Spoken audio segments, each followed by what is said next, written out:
the Leafs announced their opening roster a couple days ago now. They announced it on Monday. Their final cuts were Curtis McElhinney, Calvin Pickard, and trading Connor Carrick. So, starting off with those final cuts, what would you guys have done differently, if anything? I don't know. I feel like the way they handled the whole the goalie situation, I want to say, was not something I was too impressed with, because I mean, McElhinney's been the backup guy for how long now? 2 years. It's not that long, but I mean, still, he's earned that spot in my eyes. Yeah, I co-sign with that. I think Curtis McElhinney, you could argue, was one of the best backup goalies in hockey last year. Stood on his head several occasions you can remember for the Leafs last year. Easily played a huge part because of how heavy we rely on Freddie Anderson. Whenever he had to come in, he did a good enough job, and I think, in my personal opinion, he deserved another season with the Leafs. But obviously, they wanted to go younger, so you have to respect both sides of it. So were you both on team keep Curtis McElhinney and potentially waive Sparks and Pickard, or were you on the side of the younger goalies? Well, no. The problem was the contracts, like the amount of contracts they had, right? So they had to lose some people. But I mean, I feel like there could have been another way to keep both McElhinney and Sparks in the system. If it comes down to it, and you can only choose one or the other, I'm gonna choose Sparks, because I don't just want to lose him for nothing. He's a great goalie.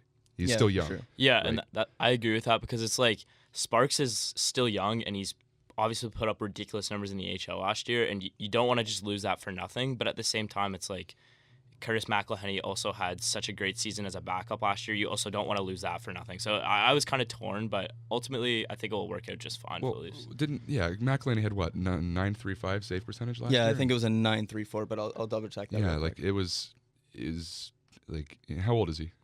35. I think. 35. Yeah, he's getting old. Yeah, and that's where you have to look at it and say, like, okay, you have to make a choice. I when it comes down to it, I think they did make the right choice for the future, but for this year, I think maybe. Yeah. You've got to weigh the risk and reward. You're taking the potentially known commodity in Curtis McElhinney, who's had 2 stellar seasons with the Leafs, but over his entire NHL career, he still has the lowest career save percentage in the NHL as an active goalie. And then you've got Garrett Sparks, who is the unknown, who's 25, has put up insane numbers in the AHL over the last couple of seasons now. And so you've got to weigh the potential known commodity in Curtis McElhinney and knowing what he's done for you the last 2 seasons, or you take the risk with the young goalie and potentially have your backup for the next 10 years. Yeah, and the one thing I was going to say is I don't think any of us expected Pickard and McElhinney to both get claimed off waivers. I mean, some people maybe did, but I think it was a bit of a long shot for both of them to get claimed. Yeah. I thought at least one of them was still going to end up at the Marlies, so it's a little unfortunate that we have to lose a lot of goaltending depth, but... Well, yeah. Well, who do you have in the Marlies now? Kasky, Swo? Yeah, Kasky, Swo, and nobody else right now. Yeah, who? Joseph Woll? Joseph Woll is still with Boston College at the moment. Oh, okay. Well, there you go. Right now, the goalie situation with the Marlies, they have Justin Peters on a tryout. Yeah. And then they have Eamon McAdam, who is under an NHL contract. They got him in the Matt Martin trade. He was just a contract coming back. He's currently with the Newfoundland Growlers in the ECHL. Mm-hmm. So now, one thing with McElhinney and Pickard being claimed off waivers, that was completely just by chance, because Michael Neuwirth is going to be out for a bit. Alex Lyon got hurt in Philly camp, so they had 2 of their goalies go down. That was just bad luck for the Leafs. And then Scott Darling goes down for Carolina in their last preseason game and is out for a couple weeks. So I wouldn't be surprised if this bad Leaf situation, in the Marlies' depth at least in goal, only lasts for a couple of weeks before Calvin Pickard and Curtis McElhinney go back on waivers and potentially go to the Marlies at some point this season. I'd scoop him. Yeah, I'd take him 100%, right back. because Pickard, great numbers in the AHL. Like, again, helped Sparks become the goalie he is. People say that. And obviously, Curtis McElhinney, great backup goalie last year in the NHL. So, Hey, gotta love Mac. How do you not love Curtis McElhinney? exactly. Hey. It was so... he's so much fun in goal. He's just insane in net, and he was so much fun to watch. But it was just time to move on, and I'm excited to see what Garrett Sparks can do this season. Yeah, it was good to see them get picked up, though, right? It was Yeah, good to see that they were sure. wanted. For sure. Yeah, so that then I'm happy. Yeah. I'm happy Okay. about So moving on from the goaltender, different controversy to the defense, because that's the other position where there were some interesting go. cuts made. Martin Marincin and Justin Hall made the team over Connor Carrick and Calle Rosen. Where do you want us to begin on this one? I know the rest of the room aren't huge fans of Martin Marincin, so we'll maybe That's an gloss understatement. over that for a little bit. What do you think about how they handled, the Connor Carrick situation? They got something for him.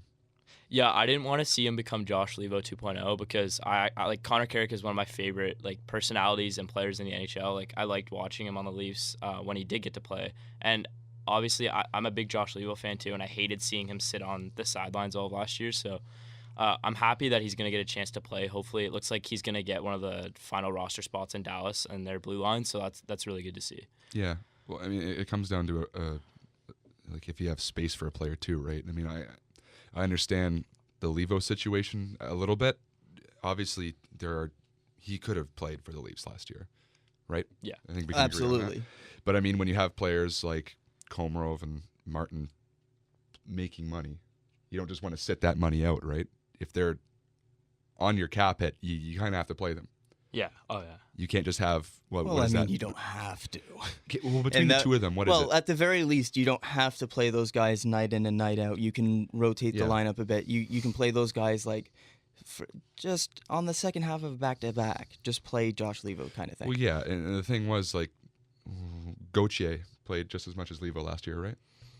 Is that More or less. Yeah. right? Played about the same. I can't remember exactly. I know at least 2 years ago he played more than him. Yeah. But getting back to the defense and Connor Carrick specifically, I think that's exactly the difference between Kyle Dubas and Lou Lamoriello. He's not going to let that player sit on the sidelines in the prime of his career just gaining dust on the bench. Like Josh Levo, if he's not playing this year, he's going to be waived or traded. That That's a situation fact, isn't yeah. going to continue this year. And that's exactly what happened with Connor Carrick. They didn't want him playing as the 7th, 8th defenseman who's not going to get in. They would rather have guys like Martin Marincin and Justin Hall, who are 26, 27. They're not going to be progressing anymore in the AHL or progressing anymore as NHL players. They are what they are. Connor Carrick is 24. He's still got some room to grow, especially with some playing time. And now in Dallas, in a situation where they've got a couple injuries and they've got some spots open on the right side, I could really see him performing well in Dallas. And he's out of a situation in Toronto where he wouldn't have been playing at all. Yeah, I think it's funny that he takes Polak's spot too. Yeah, that's in Dallas. Cyclical return in a sense. it's Yeah. there's something about that that's just cherry on top for him, I bet. Right? I mean, Justin Hall earned his spot. I would agree with that. He played 2 games last year, and I mean, Scored Pretty both. good 2 games. Yeah. right? Shooting 100%, that's not bad. I mean, Ozhiganov obviously had to make Ilja the team. Ganov was absolutely making the team, Yeah. I think, regardless as to how camp went, just because you don't bring a guy over from the KHL like him and you don't at least try him in the NHL, give him a chance Exactly. to like kind of adapt to the different ice surface. So I could have seen him maybe going to the Marlies on like a short couple weeks stint like the Islanders are doing with Jan Kovac as one of their centers. They signed him to a $2 million deal and sent him down to the minors, which, yeah, Lou Lamoriello. Thank you, Kyle Dubas. But yeah, I think that's definitely an interesting one. Ozhiganov, I'm excited to see how he does tonight with Travis Dermott. The other defenseman situation I want to talk about was Calle Rosen. What did you guys think about his preseason, and do you think he should have made the team? again, it comes down to space. And I think when you look at who the Leafs had available to them, Yeah. I don't think he makes a team now. I think Hull, Ozhiganov are definitely better, and even Marincin, in my opinion, is a better option on the blue line than Kyle Rosen. In my opinion, give him a couple years.